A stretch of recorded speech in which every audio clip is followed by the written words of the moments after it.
you listen to the whole thing, and the Times says he's authorizing the Russians to hack. I think that headline is an example of what the new public editor complained about in terms of the liberal bias of the New York Times. There is no way to justify that headline based on what we all just heard with our own eyes and ears.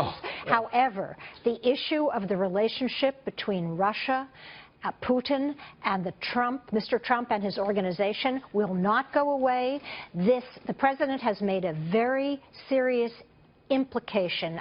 I'm going to say implication because he doesn't have evidence. He said he didn't have evidence, but he is now playing into the hands of those who are arguing that not only was this hack Russian, which, by the way, the American intelligence community believes with high confidence, but also that it was done by Putin to sabotage our election. Exactly. That's okay. Now, there is no evidence to support that. Roll tape from President Obama where he was talking.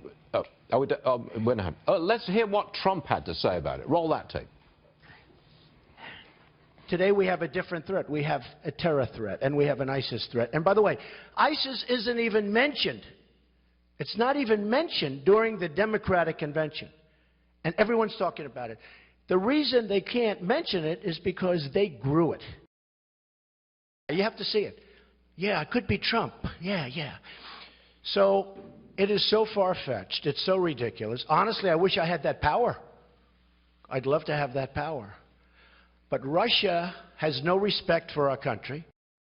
That's what he said several times, okay? Yeah. Russia has no respect for our country. Right. That's what he picked up on, Judy. Now, look, Hillary Clinton was the person who tried to get on a better footing with Putin. If you remember the reset button, we all remember that. Look, but it hasn't worked. I find this just a distraction. All these questions about Russia are taking the Democrats' line that essentially Putin is playing Trump, playing our election. They're distracting from the nature of those disgraceful emails that have surfaced. Both can be true. The emails have been undercovered. There is no doubt about that. On the first day of the coverage of the leak, by the way, the New York Times barely referred to the substance of those terrible emails. However, Debbie Wasserman Schultz is now gone. I suspect a number of other people in that organization will and should be gone. But the issue of whether or not President Putin is playing our politics will be an outstanding issue until there is more evidence. The Times will make it so. That's right. The Times will absolutely insist. Are we going to see a thorough investigation, front page, every single email related, the disgraceful calling the guy's an atheist, or the Taco Bell comment about Hispanics? Are we going to see that in the New York Times? No, we're going to say, oh, Putin, he's playing the American election. Well, so is President Obama by suggesting that Putin is actually trying to get Donald Trump elected. It's a distraction from the disgrace of what the DNC was saying in emails internally. It's a complete smokescreen. Where am I going wrong? You're not, because he said, if this were me, if it were the other way around, I'd be forced to run and hide and drop out of the race. That's the double standard. That's the double standard, exactly. Right. If the Republicans had put out emails like that and they were revealed, it is a double standard. They're gone from public life forever.